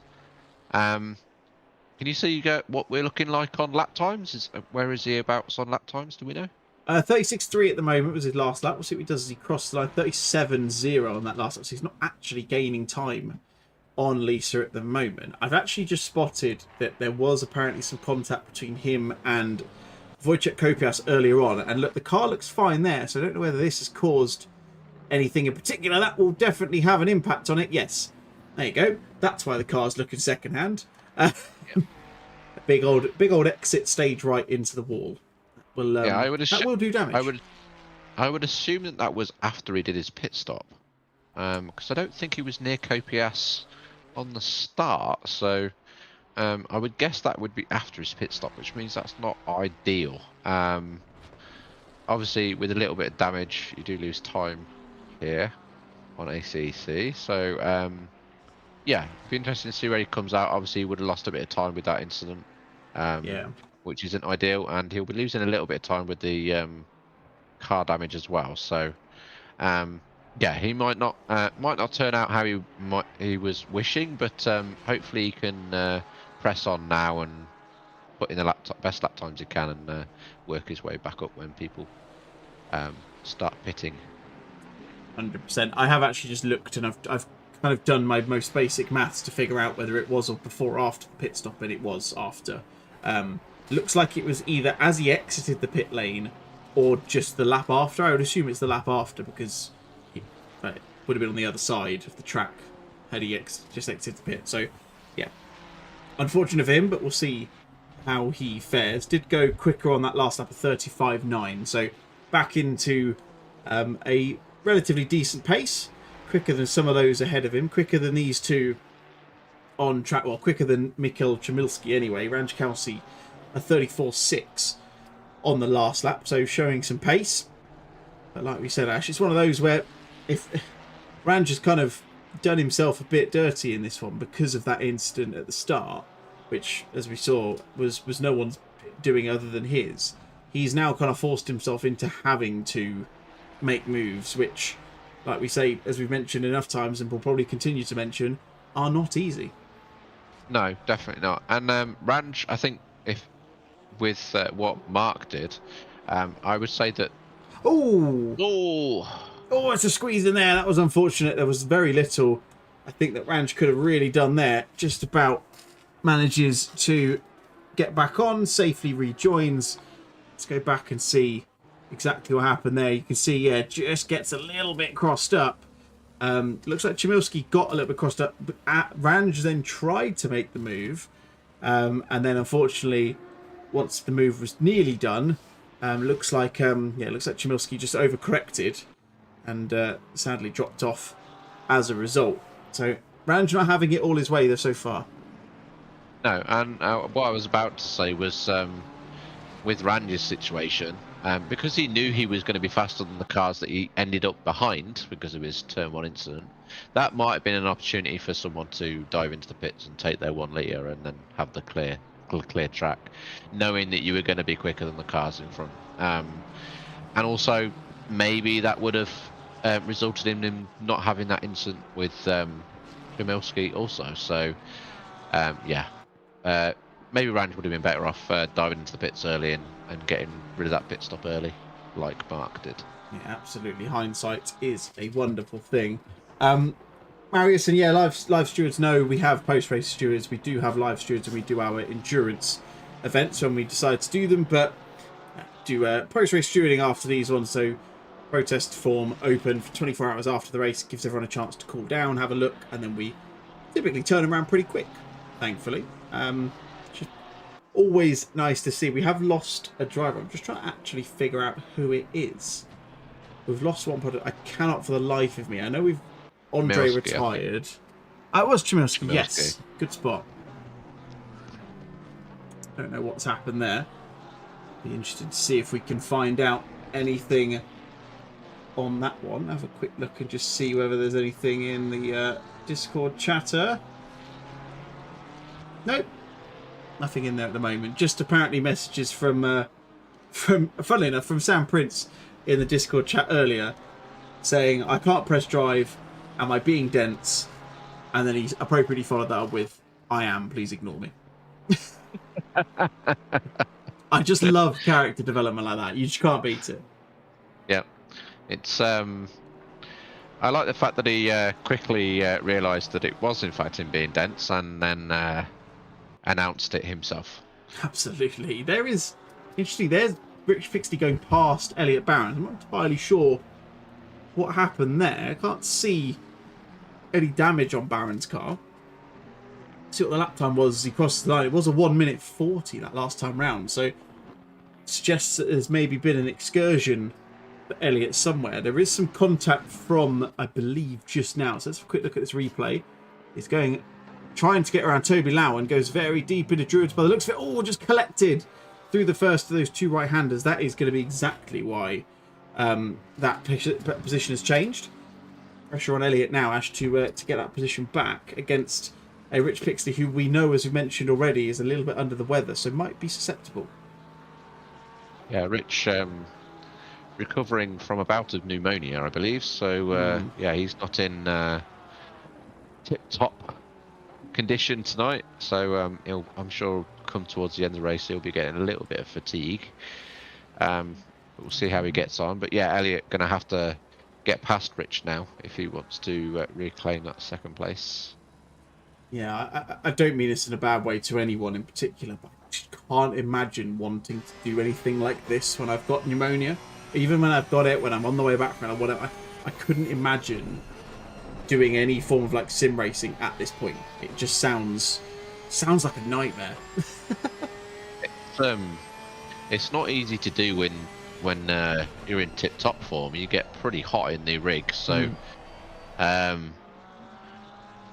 you know, doing that after recovering from pneumonia is no mean feat. Absolutely, yeah. Owen in the chat, huge GGs for picks for racing though. Yeah, 100%. Like I say, I wouldn't do it. It would yeah. Can only imagine he's going to be in a bad way come the end of this one for sure. Wojciech Kopias just out of the pit lane goes off, but the camera cuts away. I have to turn on the auto camera because I'm just feeling a little bit lazy. Can't lie. But if anyone wants to see anyone in particular, let me know. I will take requests. I'm open to bribery, as it were. This is the closest battle on track, though. So it's Jeremy Gore still chasing down Sean Warby. Hasn't managed to get anything done at the moment. They're not too far off Lucas Felipe as well. So potential for change in this one. This is one of those, Ash, where, like you said before, unless you take into account, like you said, the cold tyres and how much damage you can do, there is an opportunity for an undercut if you can get it right and get yourself into a bit of clear air. Yeah, definitely. I mean, it's not going to be as powerful because you're not putting fresh tyres on. But obviously, yes, if you know that you're faster than the cars in front and you know that you can get sort of 3, 4, 5 laps in before the other person pits, then definitely, yeah, the undercut is on. Obviously, the other person in front could quite easily just dive into the pits the next lap and cover that, but that is entirely up to them. It is indeed. Elliot Barron not quite getting the time back that you might have hoped on Rich following his little excursion and coming together with Toby Lowen. Mariuson, yeah, quite rightly pointing out there are some strong drivers in this field, as Wojciech Kopias has another excursion. I do wonder if the auto cam is set up not to show yellow flags, interestingly, because as soon as he goes off again, it disappears. Sean Warby has pitted, so we're just talking about whether getting yourself some clear air might actually do some dividends. We're going to see whether it does make a difference, as Sean has decided to box with 23 minutes gone in this race, so just short of halfway. Ash, it's like you say, could potentially be considered a little bit early, depending on what his plan is. Yeah, we obviously don't know what all the drivers are doing strategy-wise. Obviously, it is a minimum of 1 litre. We do have a warm track. It's not as hot as I'd hoped it was going to be, I must admit. But some people might have decided to sort of half fuel the car hoping that the less weight in the car would be less pressure on them tyres and less tyre wear, and put them in better stead towards the end of the race, maybe. Yeah, we'll have to wait and see. Like you say, because we can't tell what they're doing right now in terms of fuel and everything like that. It might well be that Sean has decided to split fuel in half and potentially see if he can gain time by having less fuel in the car in both of his stints. Only time will tell. What we'll be able to find out very shortly is whether that has given Jeremy Gore license to just stretch his legs a little bit. He's 36.2 on the last lap, which would have been the first lap before Sean pitted, I believe. So when he crosses the line in a second, we'll see if he does go a little bit quicker, only by a tenth, so not enough necessarily to definitively say that he's gaining time, but have to wait and see what everyone else tries to do in this one. Let's have a quick look at the stop times. Just looking at them now. So yeah, Sean stationary for 8 seconds. Shortest time stationary was Mark Christopher with 5 seconds. So interesting to see a slight fluctuation of pit stop times, which does point towards them not having the same amount of fuel, or potentially, I suppose, fixing damage. Yeah, so 1 litre in ACC is around 3.2 seconds, I believe. It's very specific. Obviously that's just how much time it takes for the pit crew to put 1 litre in the car. 3.2 seconds. I think it's 3.2 or 3.6, something like that. So 8 seconds would be about right for about half tank fuel, I would say. Yeah, I think the 3.2 is the minimum, because obviously you have to take into account the time it takes to put the nozzle filling rig nozzle on the car and taking it back. Filling rig. Well, I couldn't think of the word at the time. Now you've yeah, nozzle. There we go. Yeah, put the nozzle on the car and then take it off again and add the 1 litre of fuel. So 8 seconds sounds about right for half fuel in the car. So obviously he did that to have a little bit of a quicker car than the cars in front of him in the first stint. Obviously it would have saved a little bit of tyre wear because he didn't have as heavy a car as well. So that might put him in better stead towards the end of the race, because he might have a little bit of extra tyre left on the car. So we'll see how that pans out, as Rob Besant's just got to drive through for what I can assume is track limits. You'd assume so, wouldn't you? It has happened as he's had an invalid lap, so you'd have to assume that was the case. Just keeping an eye on the lap times of those that we've just been talking about. So Sean Warby last lap 36.7, Jeremy Gore 35.9. So if it was to stay as it was, that would potentially be resulting in a change in position. So something certainly to keep an eye on. And sadly, there's not a huge amount else to keep an eye on. Joran's decided to jump into the chat. Did you miss anything big? You haven't missed anything huge at the moment. A couple of incidents here and there. Like I said, quite a few sign-outs for this one with lots of other stuff going on. So slightly thinner on the ground. Plus, I think it's fair to say, I don't know what you think about this. You're welcome to disagree, but it feels like Oulton Park is very much a Marmite circuit for a lot of these drivers. Some people love it. Some people just really can't get on with it. It's definitely on the side of do not like for me. It's not a track I like very much, especially not in these cars anyway. I've raced it in other sims, like iRacing. I've done it a few times in the F4s, and it's fantastic in them things. But they are much more agile and smaller than these big, heavy GT3 cars. Yes, the GT3 cars are heavy beasts in the world of racing. Yeah, they are heavy. They do take up a lot of room. They are a little bit wider than a normal road car, as you expect, with the wide bodies and all the aero and things. Yeah, they're. I just don't enjoy them on this track. They just feel a bit clumsy to me. I know what you mean, and I like the track. I'm a big fan of it. I think it's definitely better especially in the GT2, to hot lap on than it is to race on. But it is one of those tracks which I agree. I think it lends itself really nicely to those smaller, more agile machines like the F4s, like the Formula Fords, even something like a little M2 or an MX-5 or something. I think they're a good car to take around it. These, for me, yeah, I agree, are a little bit too big, as proved by the fact that Jake Ansell goes a little bit wide through Old Hall Bend, and just proves the point that these cars are quite big, quite cumbersome, and don't necessarily... They're not operating at their absolute peak, should we say, around this circuit. No. I mean, they're absolute amazing machines. You know, custom chassis, all custom aero. There's a lot of development work that goes into them and things like that. But in comparison to other machinery, yes, they are quite heavy and cumbersome. Obviously, there are other forms of racing that are slower because of the lack of power and less aero and things like that. But yes, I'd say they're probably middle table with sort of what you can do with these cars. Obviously, they're never going to reach Formula One kind of pace or sort of other open wheel, sort of premium open wheel race cars like IndyCar, etc. For example, or the super formulas from Japan. But yeah, they're a very accessible car to drive. They're good for a number of different abilities because they don't require that extreme precise driving that other sort of very extremely fast cars need. So it makes them a little bit more accessible, which is why ACC is great in that sense.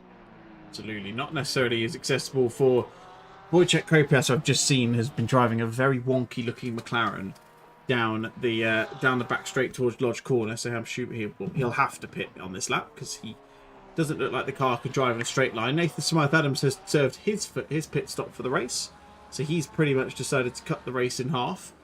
So a quick look and see how long he was stationary for. Stationary for 31 seconds, interestingly, which does point to tyres as well. There's a Sam Prince coming back on the track. Oh, he just about gets it going the wrong way.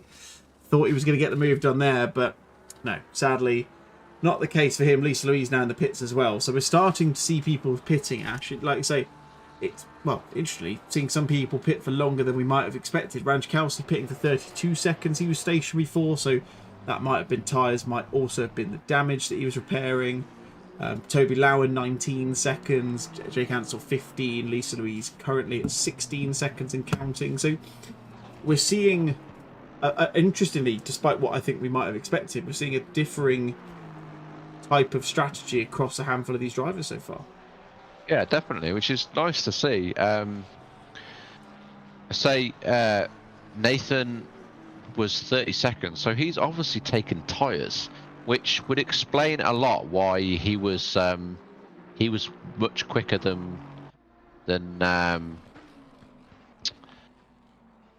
second place man at the start of this race. That would explain why he was quite a bit quicker, because he would have been half fueled. He would have known that he was taking tyres halfway through, so he would have been pushing like hell, because he didn't have to worry about the tyre wear. Does have a big influence on it. I've just noticed, I know the man you're talking about, Elliot Barron, he has actually had to retire due to some damage. Same with a couple of others as well. Rich Pixie looks like has had to drop out as well. I can only assume that's based on his sort of recent bout of pneumonia that we mentioned more than anything else, because like we said, it's not going to be easy driving around when you're feeling under the weather, as he no doubt is right now. Yeah, it's a shame for Rich. We know that he's obviously done past 24-hour races, or attempted to do past 24-hour races solo. So we know that he's can withstand the pain, if you like. But obviously his health has just got the better of him tonight. Yeah, understandably the case. What it will do is it will benefit some of the other drivers. In fact, what am I talking about? Rich is in the lead. I don't know. I don't know why I have at what any are we point. talking about? I have no idea why at any point I've thought that Rich wasn't in this race because he is in first. It's just because I've seen Nathan drop down, and I've immediately missed the fact. I know Elliot Barron is no longer in the race because I've seen him post in the Discord chat. But I completely was convinced that Rich had disappeared as well. But I apologise, Rich, if you watch this back. I can see you're still there. I can see you're leading. So my sincerest apologies. You see Nathan Smythe-Adams gets past Jeremy Gord. Understandably there, Ash. Jeremy not really giving up too much of a defence. So that one knows he's got the eventual leader of this race and ultimately probably going to be the winner of the race as well behind him. It's much more sensible for him when he's in a fight with, you to presume, Sean Warby at this stage. Sensible for him not to give up too much difficulty there. Yeah, I mean, you say that, but I might be inclined to put my money on Rich winning this now, you know. Because I can almost guarantee Rich will be taking 1 litre at the end of the race. I can almost guarantee that. So he's going to gain probably at least 25 seconds on Nathan. Just through the pit stop strategy. So looking at the pit stop times that people have had, the shortest pit stop time we've had was Joffrey Ayres. He was in the pits for 26 seconds. In fact, actually, Sean Warby, was the quickest at 24 seconds. That is with 8 seconds worth of time stopped, which is just about on the cusp of the gap between Rich and Nathan. So it's doable. What it requires is people not backing up Nathan by any stretch, but Nathan not having it maybe his own way of getting past the people who are actually genuinely ahead of him on track, which is something that Lucas Philippe, as we've just seen on stream, has elected not to do. Yeah, it's going to be tight. I think the thing is as well is if Rich manages to get out in front of Nathan, he is going to defend like a beast to keep that first position.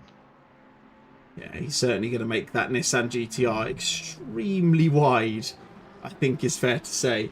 Certainly something to keep an eye on. He's, like I say, he's currently exactly 24 seconds ahead of Nathan, which puts it very, very close, because what it means is he's going to have pretty much the perfect pit stop. And again, not to harry on too much about it, but when you're a little bit under the weather, you've probably not had as much practice as you would have wanted to. That's going to make stuff like that extremely difficult. Yeah, not only that, he might be watching the gaps. Excuse me. He might be watching the gaps, and that might cause a couple of little mistakes. Maybe make his lap times drop off a little bit. I think this could, depending on how quick Nathan catches Ben, this could hinge on how much Ben defends and holds Nathan up, if and when he catches him.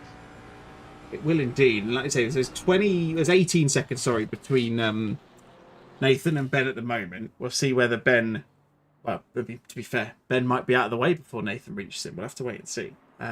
Certainly, Yeah, it'll depend. Not to unravel. Yeah, it all depends on when Ben takes that pit stop. Whether he doesn't really want to lose time battling with Nathan.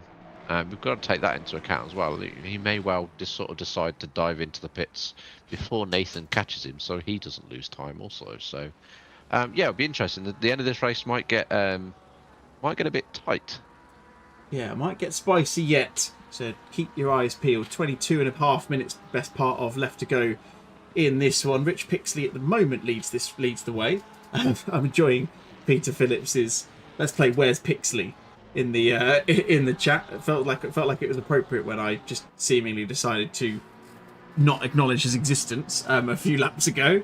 Again, apologies for that, Rich. Not intentional, of course. Ben Brown in second place in the Where's Wally car, which we had a lovely time reviewing on the grid walk at the top of this race. Nathan Smythe-Adams in third place. Lucas Philippe in fourth place. Sean Warby second of the running cars at the moment, who has pitted. Ash is 29 seconds behind Jeremy Gore, who, as we've we've kind of alluded to earlier on in this, is the one who he's probably going to try and get that position on. So, again, it's impossible to say how long they're going to take at the pit stops, but again, it's one of those that could be pretty close come the end of this race. Yeah, it could be. Obviously, we will not find that out until they've done their pit stops. Yeah, it could get interesting. I'm quite looking forward to see how this pans out, to be honest. Nathan's gap to Ben is now around 15, 14 seconds now, if I'm correct. So he's catched up quite a bit of time already. Yeah, he's certainly closing that gap pretty quickly as it stands. I have heard it in fresh from the Discord that Sam Prince has sadly had to retire. So whoever Mariuson had that £20 bet on with, he's going to be giving up that cash at some point soon. And I bet you, Ash, if you can't cheat and go into Discord and look at this, I bet you can't tell me why he retired. I'll give you 3 guesses. He had visitors from one of his many fans and had to leave the rig. I wish it was that. I'm really disappointed it wasn't that now. But no, sadly it wasn't that. So you got 2 more guesses. I'll give you a hint on the last one if you don't get it. Okay. What else could it be? He got distracted by trying to find Where's Wally on Ben's car. Oh, that was good. Again, wish it was that, but sadly not. Sadly, it's not as fun as what you're saying, but it is unexpected. If I use if I use the word peripheral as a hint, I might point you towards what might have caused him to retire. Did he lose all his monitors or something? You're pretty much there, yeah. His monitor fell over. Fell over? I think it's fallen. It looks like he's put a picture in Discord. I would love to share it with everyone, but I can't get it into the stream quickly enough, and it's a massive faff. But essentially, it looks like he's got it on a clamp, and I'm guessing the clamp has fallen off the desk, and therefore he's now looking at a monitor that's basically flat on a desk. Where is he playing from? A boat? I don't know. Sam's many fans and loyal followers, if you can let us know where he's normally racing from, we'd be much appreciated. I feel like we need to dig into this a little bit more. It has decided to flop. That's literally exactly. I'm gonna have to try. I'm gonna try using the powers that be. Let's get the auto cam back on just to fill the void a bit for a minute. I'm gonna have to try and get this on the stream. So I feel like everybody needs to see what I've seen. Right, let's do this.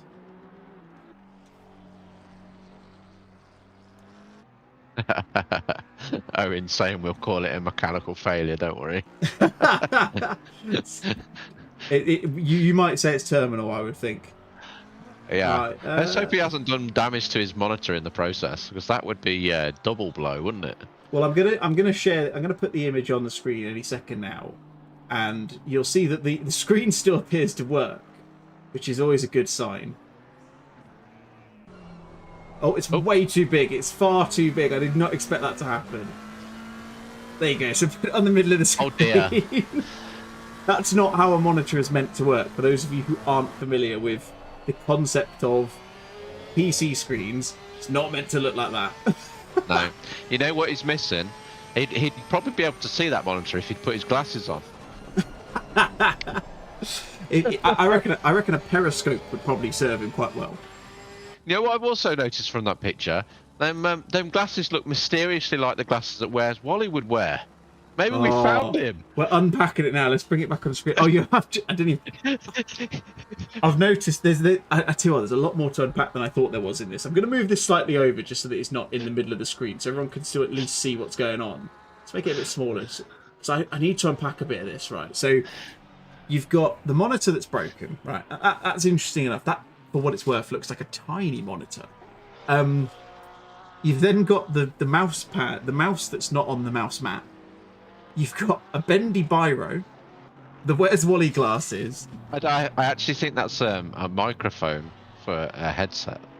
Oh, I think you're right. Sorry to correct you, but it looks like you're a right. microphone.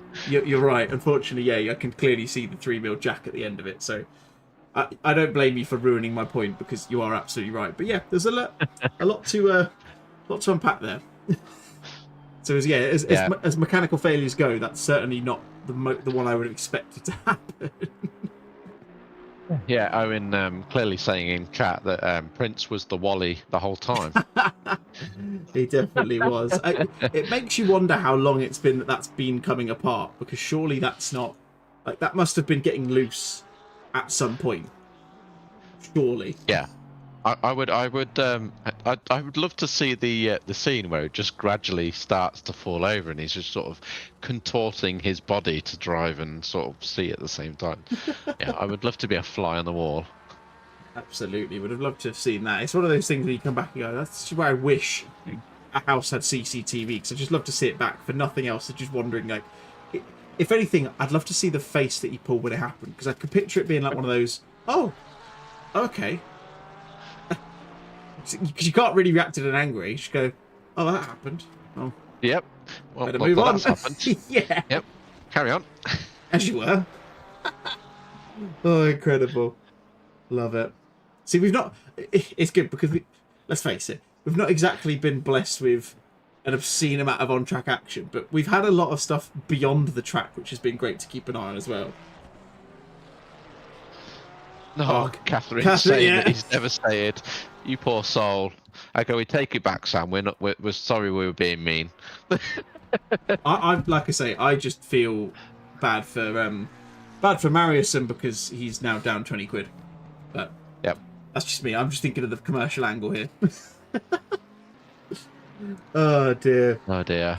Well, Nathan has managed to pull that gap back. Rich hasn't done his pit stop yet, and he's 12 seconds behind. So it looks like the end of this race is not going to be as tight for the top two cars as I had hoped.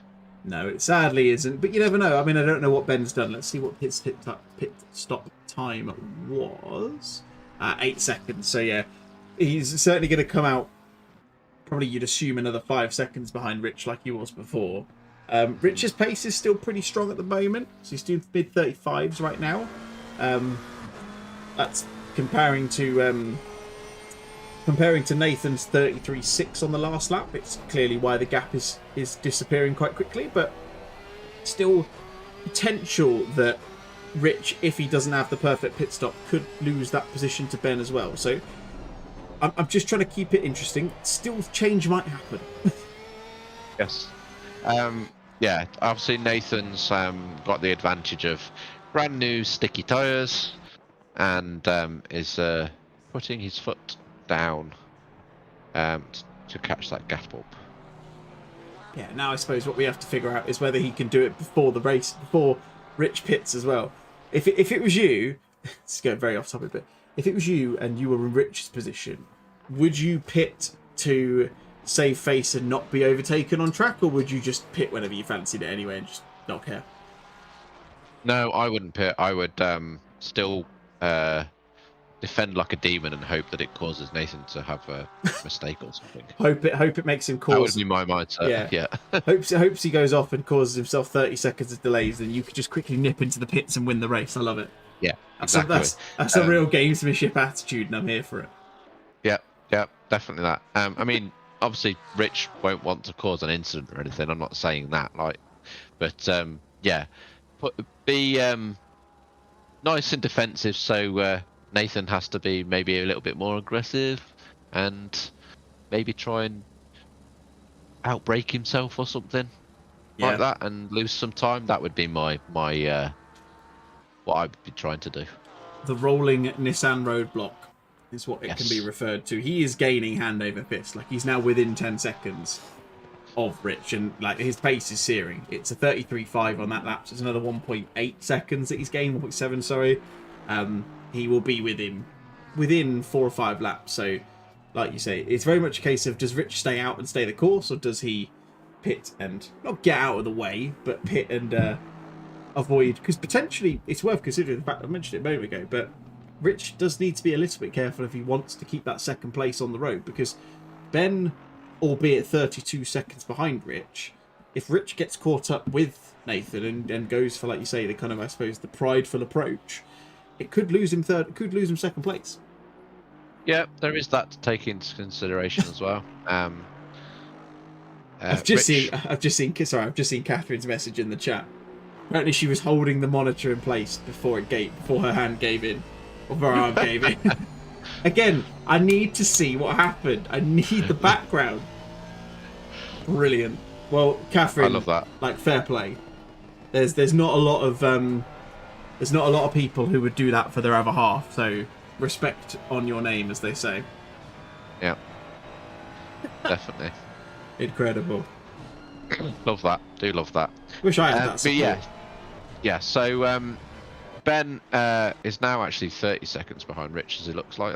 That gap seems to have opened out a little bit. But I think it's most likely that Rich will come out in front of Ben. But obviously, like you say, he won't want to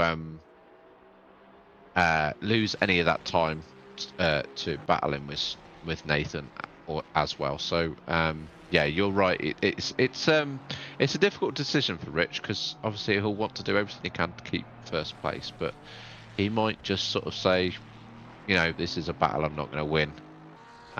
You know, Nathan's going to have better tyres than Rich, so he should, and we've already seen that he's got much better pace at this point in the race. So Rich might just sort of say, you know, this is a battle lost already. Just giving the place back and consolidate that second place. Yeah, it seems like the sensible move, especially because he's pretty much maintaining that gap to Ben. So it just gives him a little bit of wiggle room to overshoot the pit box. Potentially have to slow down a little bit early just to make sure you get in there without speeding into the pit lanes. It just gives him that little bit of comfort to potentially, whether it's make a mistake or just go a little bit slower. Jeremy Gore in the pits now, so we'll see where he comes out in relation to Sean Walby. Sean can see he's just going into Lodge Corner. Just see that on the track map. Looks like Jeremy is not moving yet. Is moving now, so we'll see as they come out. Let's see if we can catch that on the stream. You can just see, just coming out of the pit lane there was Sean. So actually, was Jeremy, sorry. So actually, Ash, we talked about this a little bit earlier on in the race, and we wondered how it would develop. It certainly benefited Jeremy in this instance, because he's gained a lot of time and the position on Sean in the end. Yeah, so that might just clearly be that Jeremy just had better pace. Maybe Sean got caught up in something that we missed. But yeah, he seemed to gain a fair bit of time. I mean, he's only 3.2 seconds behind, so you know, not a huge amount of time, but enough to jump that position from Sean. Like you say, it makes all the difference, and it's little things that will ultimately impact this these types of races when you're battling with people like they are, and you're fighting with someone where strategy becomes king. It can be those little decisions that do make all the difference, and at least in this instance, barring any mistakes or incidents for Jeremy in the last 10 minutes of it, or last 8.5 minutes, this one will be taking a very respectable. Well, he'll be taking not only a very respectable P5, but also the win in the Silver Class as well. I mean, that one is all but guaranteed, seeing as he's got about half a minute, if not more than that, actually, about 45 seconds back to Lisa Louise, who's in second place in class. So, got a nice bit of time. But again, great result from Lisa at the moment, if it stays as it is, because again, she's having a fantastic showing this season. Second, I think, if my memory serves, in the Silver Championship, and looking to continue that form with a second place in this one as well. Yeah, she's had some good pace this year in that Mustang. This season in that Mustang. Obviously awesome livery. But yeah, sitting second in the championship, as you said. She's having a good run of it. Yeah, she is indeed. It's one of those, isn't it? I'll actually mention someone who's been popping in and out of the chat. I saw this with Peter Phillips a couple of seasons back, when he decided to go for the Porsche and it really suited him. Some people just attune themselves nicely to a certain car. Like I always had a good amount of pace and good amount of joy in the Aston Martin, probably more than others. I know, Ash, you've been a particular fan of the BMW, for example. It looks like Lisa's maybe just found her calling in the Mustang. It feels like it might be a car that that just suits her style quite well. Yeah, Everybody has a style of driving, so not everyone can sort of adapt to every single car and drive every single car at max pace. Oh dear. So yeah, I mean, Oh dear. Oh, poor Rich. He was having such a good run. He has managed to seemingly keep it out of the wall, although the side of that car does look pretty second-hand. But it hasn't even had... I mean, will definitely, you'd think, lose second place now as well. He's got 28 seconds back to Ben. But the car might be looking a little bit second-hand. Sorry, as you were. I forgot what I was saying now. That's my fault. Everybody's driving styles differ, so obviously they are going to suit certain cars compared to others. Like you say, I always sort of gravitated to the front engine cars, driving the BMW, the Aston, the Mustang, more than the sort of mid-engine cars of the Ferrari and the Lambo, McLaren, etc. So yeah, they always seem to suit my driving style more. So they were the cars that I drove. I've just noticed something that has taken me by surprise, but I'm very happy to see it. Look who's back on track. Monitor's clearly been fixed. They've put some super glue or some drilled bits through the desk, and Sam is back on track. He's 6 laps down. But does echo the sentiment as we always talk about in the Posper Leagues, that you get points the whole way through the grid. So yes, he's 6 laps down, but he's ultimately still going to get a P5 in class, and that could make the difference come to the end of the season. So again, Catherine, Sam, Mercian, whoever can give me that intel, I need to know how the monitor's been fixed. So if you can come back to me, I'd be very appreciative.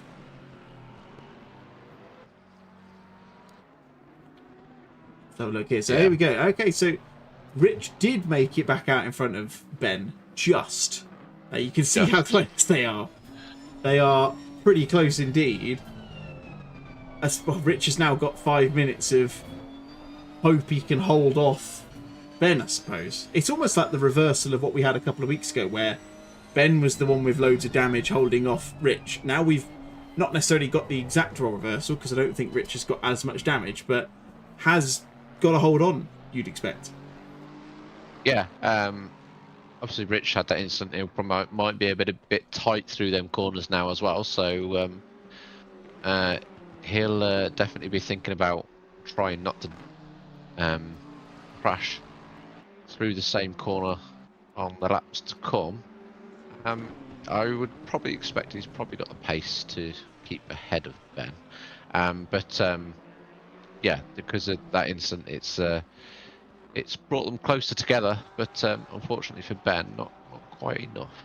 Yeah, brought them closer, but yeah, I think you're right. It looks like it's kind of ebbing and flowing, but it does look like Rich has maybe just about got enough pace to hold on to this one. 3 and a bit minutes left to go. Where is Nathan Smythe-Adams? He's just going down the back straight down towards Hislop, so you'd think 3 laps left. This one more, and one after that. So coming towards the back end of this one. I think it's fair to say, I don't think we should tie away from it. It's not been the most action-packed race we'll ever have, but we've made action and we've had fun our own way, haven't we? Yeah. We've been the action. I mean, that is one of the most modest comments I think I've ever heard anyone say, but I am here for it, and I love it. Exceptional comment from you there. We have. Let's not take anything away from it. We've had a stream-wide game of Where's Wally. Who can say they've done a stream where that's happened? I mean, we had an incident where we thought Richard collapsed from exhaustion and quit the race, and then rose from the ashes. He rose. He reappeared in the lead somehow. Well, we definitely didn't notice. And then we've had someone's monitor falling off, and all sorts of other little bits and bobs along the way. Yeah, you might say that I noticed that Sam's monitor had fallen off because it was in my peripheral vision. Oh God, that's a terrible dad joke. Deary me, it had to be done. We've witnessed monitor death and resurrection, as well as like virtual death and resurrection through no fault of his own via Rich Pixley as well. So we've seen a lot. Yep. We've not necessarily seen overtakes that much, but we have seen a lot happening otherwise. So it's been a journey. It's definitely been a journey. That much is certain. Yes, it's going to be 2 more laps. It's this one and one more, because it can see Nathan just back on. Where is he at the moment? He's going towards Druid, so up past Clay Hill. Can't see who he's actually behind right now. He's behind Ranj. So Ranj sensibly going to jump out the way, save himself probably having to do another lap. But it's a good recovery drive from Ranj, though. We have lost 5 in this race, sadly, due to retirement. But it's good to see that Ranj had actually a pretty decent display in getting himself back up to... Well, he lost 3 positions. So he started 4th, back up 7th. So still, considering where he was at lap 1, a pretty decent return in the end for him. Yeah, good recovery drive from Ranj. Obviously, didn't take that pit stop super early, like maybe sort of alluded that he maybe should have. But yeah, he's recovered nicely, and looks like he'll be getting himself a 5th place in Pro, 7th place overall. So yeah, not a bad return for Ranj. Obviously, he would have liked it to go a little bit better. He had some decent pace in qualifying, but you know, these things happen sometimes. Absolutely. Reliably informed by Catherine in the chat there. Apparently Blue Tack is holding the monitor up, which feels like a really safe, really long-term fix for Sam in this one. I would like to think that as soon as the race is finished, it will not be the Blue Tack holding that up. But who am I to judge? If it works, it works. If it ain't broke, don't fix it and all that. Exactly. But it was broke, so, you know, they kind of fixed it. But yeah, they did. Blue Tack. Yeah. Can't see fairer than that. I can see Toby Lowen. I noticed him slowing down. I wasn't entirely sure whether he just got the entrance to Druids messed up or not, but I've actually just spotted the fact that he's definitely doing it so that Nathan can come past. There he goes. He's actually stopped on track to let him come through. So as he comes through the final corner, it's going to be 3 from 3. It's the perfect first half of the season for the number 87 machine and Nathan Smythe as he takes his 3rd win of the season here at Oulton Park. It will be a distant second for Rich Pixley in the end. I did actually notice, but looking at the pit stop times, he had the best time in the pits of 22 seconds. And I think it's safe to say that has definitely served a benefit to him. He will come through eventually in 2nd place. Ben Brown will follow him very closely over the line to round out the podium. It will be Lucas Felipe who will come through. Technically on the screen, he'll come through as the winner in the AM class. I can categorically tell you he will have at least a silver number when we come back in a couple of weeks' time. And it will be Jeremy Gore who will take that silver class victory. Lisa Louise Keane taking the 2nd place on the podium of that one. Rob Besson taking 3rd. Toby Lowen will end up taking the win in the AM category. Jake Ansell will come 2nd in that one. And Wojciech Kopias a distant 3rd as part of that as well. So, I think we said it, Ash. It wasn't the race we hoped for. I think that is fair to say. But we made as much as we could have out of it, and hopefully everyone found it interesting, despite the fact there wasn't much going on track at the end of the race. Yeah, I mean, we tried to provide as much entertainment as possible if it was not on track as much. Yeah, I'm sure when we go to the next round, which David's going to tell me in a minute, we'll get much more action on track. Yeah, you've reminded me that I definitely don't need to look at the calendar to figure out where we're going next, because I definitely knew it was Spa. I was already 100% certain it was going to be Spa, and that is what it is in a couple of weeks' time. So that's when we shall return. Let's have a quick look and see if we have a weather forecast for that already, which we do. Let's have a look. Potential for a very small amount of rain. Very, very small indeed. Let's see what the forecast officially says. Let's have a quick look. Yeah, so we're getting a 1% chance of rain apparently. So not necessarily guaranteed, but we might see it, and we know what Spa can be like. It can have a strange effect on having its own microclimate, I think is probably the way to put it, but that is when we shall return. So Ash, thank you so much for joining me this evening. It's been a pleasure having you, and hopefully next time out we'll have another game Where's Wally to share with the group, with the stream as well. Yeah, and I've just realised I get to keep my house. Oh, you do? Yeah. That's a really good point. Yeah, we haven't even talked about the fact that Nathan has successfully kept you in full-time housing, which is always nice to see. I'm not homeless. Woohoo! And not on that note, we will leave you to enjoy the rest of your evening. On behalf of Ash Cooper and myself, David Wrestle, it's been an absolute pleasure as always. We hope you've enjoyed all of the ad hoc fun that we've had this evening. It's been good fun from us. And until next time, in a couple of weeks when we go to the Spa-Francorchamps circuit, we shall see you then. Have a wonderful rest of your evening, and we'll see you again soon. Bye-bye.